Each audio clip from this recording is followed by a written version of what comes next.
Welcome to Biz Coach and Coffee, where our guests are experts, entrepreneurs, coaches, and consultants that share tips, strategies, and tactics to help small business entrepreneurs grow their business for long-term success.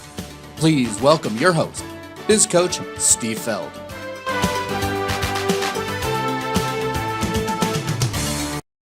Hello, everyone, and welcome to Biz Coach and Coffee.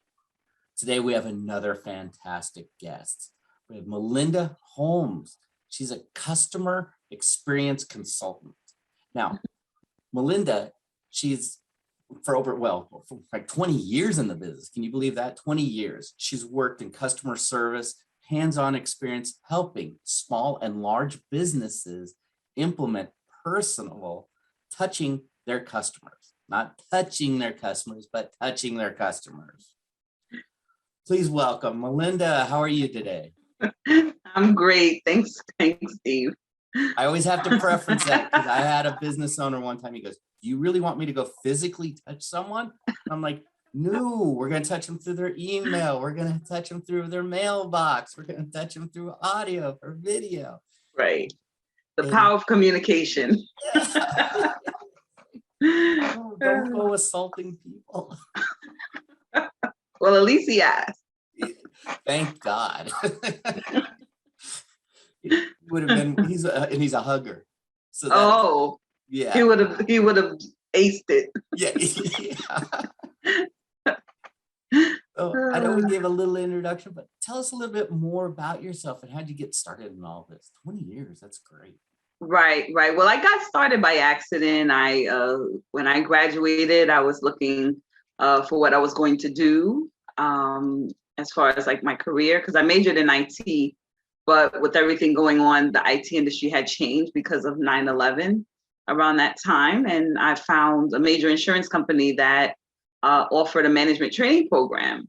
And it just so happened it was in their customer service department. So I said, "Oh, this will be great. They're going to train me to be a manager and I'll get all this high level training." And little did I know it was really from the ground up. So I had to start on the front lines as a customer service representative, and not only do that, but I had to pretty much prove my numbers. I had to perform at a certain level in order to apply and get a promotion in leadership. So I learned at a very young age the importance of learning something from the ground up and being on the front lines to be able to lead and be able to help others and be better in tune with your customers. So they were very good at teaching the values of adding value to your customers, not just servicing them, but seeing what else you can provide for your customers so that they're prepared for different scenarios. Especially in the insurance industry, there's all types of coverages, and you don't want a policyholder calling and saying, "Hey, am I covered for this?" And they're like, "No." And they will say, "Well, I spoke with Melinda last week. She didn't tell me that I was eligible for this coverage. I was missing that." So adding value and retaining, I learned that, and it was very important. So I ended up going into customer service positions as a trainer, a manager, helping train teams, helping them to better assist their customers and retain. And I just decided one day that I wanted to be able to help small businesses be able to take advantage of all that I learned to help these companies, to help them grow as they were able to increase their income and their profit and retain customers and be competitive. I wanted to help entrepreneurs and small business owners to be able to take this money that they were leaving on the table just by not paying more attention to the customers they already have. So that's what got me, and I love doing it. That's it. I love passion. That's why I try to find guests who have passion in certain areas that can help, our small business entrepreneurs, because they need the help. Mm-hmm. You mentioned you're serving the small business owners right now, and you also brought in the customer service aspect. I know it, you know this answer, but how critical it is for any small business owner, doesn't matter what industry, to learn basic customer service skills. Mm-hmm. It's very critical if you want to grow your business and not just focus on a new customer, the next new customer, which over a course of time, of course, when you're starting out, you do have to start getting those new leads and build your business with new customers. But when you're looking to really scale your business and looking to earn not just income, but profit, because when you look at the formula to get a new customer, it takes time. Whether you're doing promotions or you're out networking or you're doing speaking events or you're cold calling or calling leads, and it takes money. A lot of ads are expensive.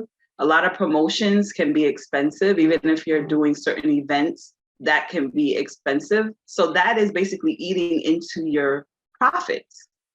And when it comes to your business and you're looking to build a brand, the customer experience is one of the essential tools to help build that brand, to set you apart from your competitors in a way that you can better connect with your customers. So that as you're doing all of this work to get new customers, when you provide that experience, you are able to then retain the customers that you already invested in getting. And just looking at the statistics, like retention, just by having a better experience, you can retain approximately 19% more of your customers than if you didn't provide an exceptional experience. So if you just do the math right now on how much income you're getting from your current customers and you add that 19%, that alone is phenomenal. And so when you're looking to grow a business, you want to look at strategies on how you can work smarter and harder to grow that business. And when you have a customer that is a raving fan, that is loyal to you, not only will they be loyal to you, but they'll tell others about your business. So they become part of your marketing team. They become key marketers. So there's just so many aspects that the customer experience covers. And yes, we do want to treat our customers well and be courteous and be friendly, but there's a strategy behind it as well. So that's why it's so important when you are looking to grow your business and not have to spend as much to grow your business. Is such a great strategy to do. Exactly. And that's what I tell small business owners all the time. You know what this costs you, folks? Zero. Mm-hmm. Zero. To have that person who has that personality on the phone, to give that just one extra step, not an extra mile, just one little teeny tiny extra step for a client, a prospect, will hook the sale. And when things go bad with some clients, it does, let's face reality. If you provide exceptional customer service, guess what? They're going to still be your customer. Mm-hmm. Right. And it's just should be part of your routine. I got to tell a story because I was running a business in 1880s Western theme town. So old Wild West stuff. Wow. We found a person with a Southern drawl with the bubbliest personality that you could be the maddest person in the world. She could just say, "How y'all doing today?" And it's all gone. Mm-hmm. The way she said it, the way she interacted with people were begging us like, "Hey, whoever answered your phone, can you put me back on with her? She's brightening up my day." That alone actually increased our business just by her answering a phone. So what did that cost? She was already one of our employees. Absolutely. It's like we always use the word brand, but that customer experience helps to give your business a personality. Absolutely. And people knew when they called, if she answered the phone, their day would just be brightened up immediately. Right. And that became part of our brand. So she was ended up being our complaint department. We never got any complaints. Right. And it matters because we are human and businesses are not perfect and they're going to be mistakes. But the question is what really matters. And I think what customers pay attention to is how is it handled if something goes wrong? Because they want to make sure that this business is equipped to handle and they're capable and the staff is trained to handle scenarios when things go wrong, that they know they'll be heard. They know they will get a response within a reasonable amount of time and that they're going to be listened to. And they're not going to have to speak with 5 different people to then end up right back at square one, because that can be stressful. So they just want to make sure that they're being well taken care of. And that's what matters. You're giving some great tips on any business can implement these things like right away. But Hmm. what do you see as like one of the, I say, biggest challenges of small business owners when it comes to customer service, where they're Hmm. failing on or lacking in? Right, right. I think especially for a small business owner, we wear many different hats, and it's just part of the game. We don't have always a marketing team and this team and that team and that team like corporations do. And so sometimes I believe it's not intentional. I know it's not intentional to say, well, I'm not going to care about customer service. I'm not going to care about creating a customer experience or a loyalty program.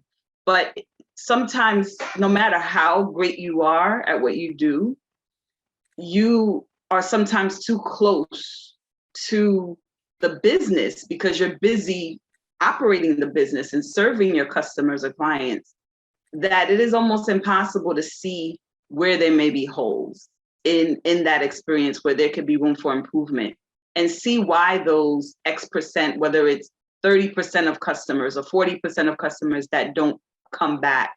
It's really hard to see that through your own eyes because you're just so close to it. So I think taking time to get an outside perspective, someone that is not biased and has a fresh eye, to be able to see those holes. And you can't just rely on a customer soliciting, because a lot of times customers are not going to tell you. You do have those that might go on social media and may call up and complain, but what percentage is that? It's not really a large percent. It's not right. It's not enough to be aware. So you don't want to wait until 50 customers down the line to say, hey, what's going on? We've noticed an income drop, or we're noticing they're not staying as long. So a lot of times we have to set up systems where we actually ask for that information and for that feedback from our customers so that we can get it and be able to take action right away.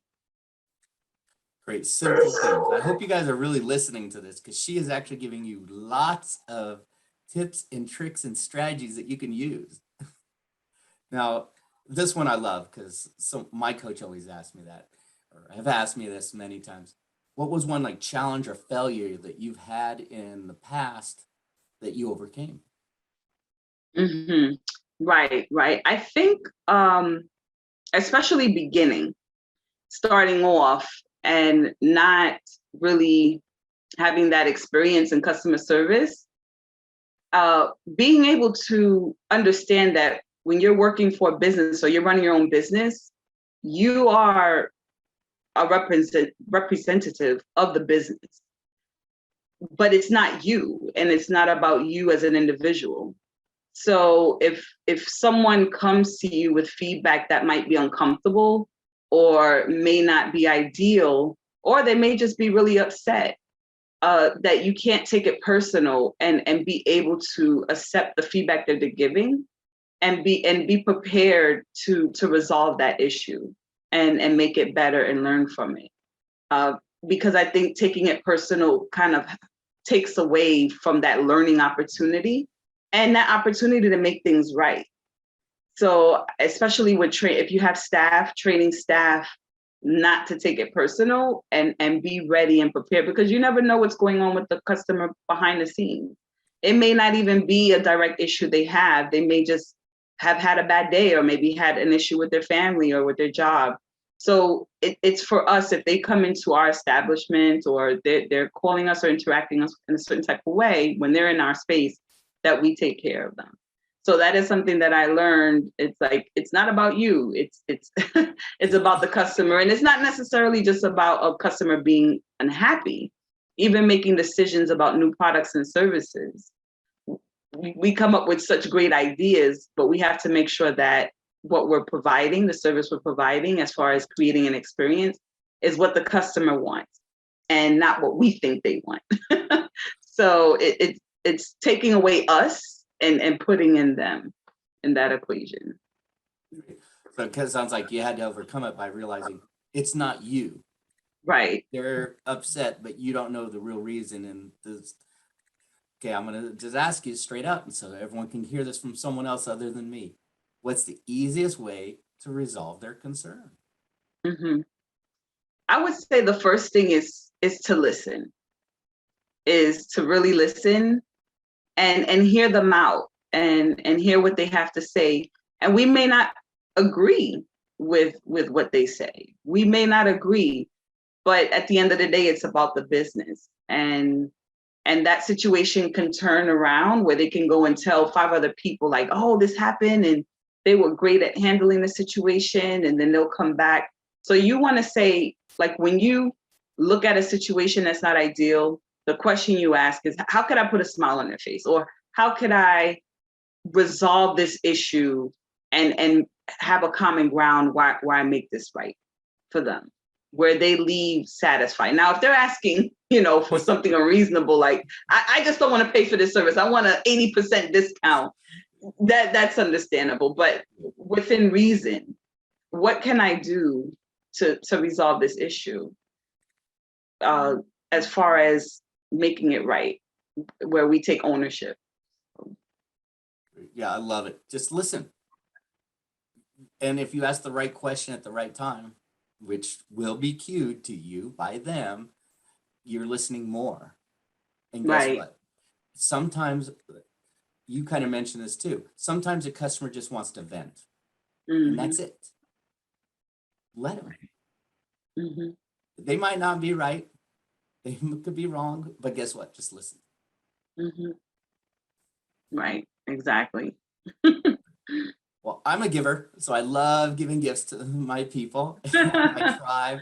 What kind of cool thing could you give our listeners here to really help them grow their small business in this area of customer service? Right. Right. Absolutely. Thanks, Steve. Well, here's the thing. Like, I know we spoke a lot about customer service. We do some scenarios, and we talked about a lot. But really, to summarize, it's pretty much recognizing that the customer experience doesn't cost a lot. It's the little things that make a difference, and it's putting in that time and having a strategy. That's what's needed. And even the most successful businesses are leaving money on the table by not putting in these key strategies into their business model. They're leaving literally wads of cash on the table because they are not retaining the customers that they have the potential of doing, that costs less to nothing and takes a little bit of time. It just takes strategy. There you go. And it's like with anything in your business, you need a CPA, you need, you need a marketer, you need someone maybe to do copyright, whatever it may be. You just have to have that strategy, even if you do it yourself. So what I help businesses understand is to start what their customer lifetime value is.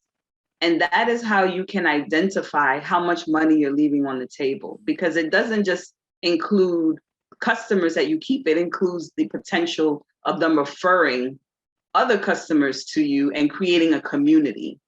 So what I would love to do, one gift that I have is a checklist. So I'll share the link, and it's a checklist so that you can see where there may be gaps, so you can get an overview to see where there may be gaps in your business, as far as providing customer experience. But if you really want to get down to the point, I have a 20-minute discovery session, which I call the secret goldmine. And within this session, I will provide for you what your customer lifetime value is. I will calculate it for you based on our discussion.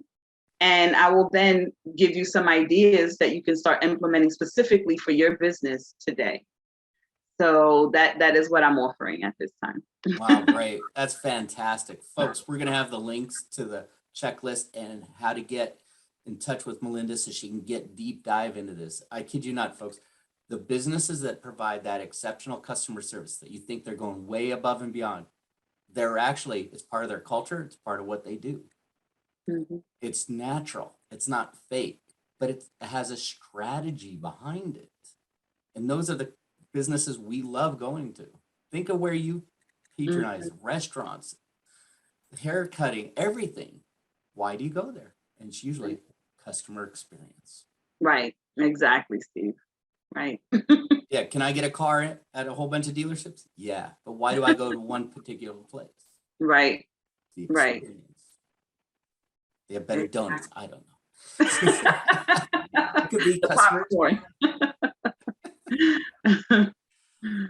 great. Do you have anything you'd like to say as we're wrapping up here? Tell our folks. Well, I would just say that it's really, what I love to say is it's really not about perfection. It's not about providing a perfect experience or being a perfect business and never making mistakes, but it's about progress. And it's about, and this is what I learned from my own experience, it's about learning that there are times that you do have to invest if you want to get that return. And that could be, it may not even be money wise, but just investing that time to learn new things so that your business can grow is always essential, because times change, businesses change. So you always have to see what is a better strategy to see how you can run your business better, because a lot of times it's not just about the income, but it's about the profit and what expenses is eating into that that potential profit. So it's not about perfection, but it's about progress. That's what's important. Mm-hmm. Well, great. Well, I appreciate you being a guest, and we will have all the links so you can get a hold of Melinda and take advantage of her offers, because folks, it will help you grow your business. Please take advantage of them. Melinda, thank you so much for being one of our guests here. Mm-hmm. Thank you so much, Steve. I enjoy speaking with you, and I appreciate you having me. Well, folks, make sure that you like this episode and subscribe so you can see future episodes to help you grow your business. This is Biz Coach Steve Feld wishing you and your business much success. This episode is sponsored by Spotlight Books. Get your expert book completed in 30 days. If you don't have an expert lead magnet book about you and how you serve your market, then visit www.spotlight-books.com. Link is also in the show notes. Put a spotlight on your expertise. We hope you enjoyed today's topic. If you'd like to discuss how you can apply these strategies in your business, let us know. This episode is sponsored by Spotlight Books. Get your own expert book written about you in 30 days. Set yourself apart from the competition. Make sure you like and subscribe to this channel. Also, feel free to give us your comments. We look forward to hearing from you on Biz Coach and Coffee.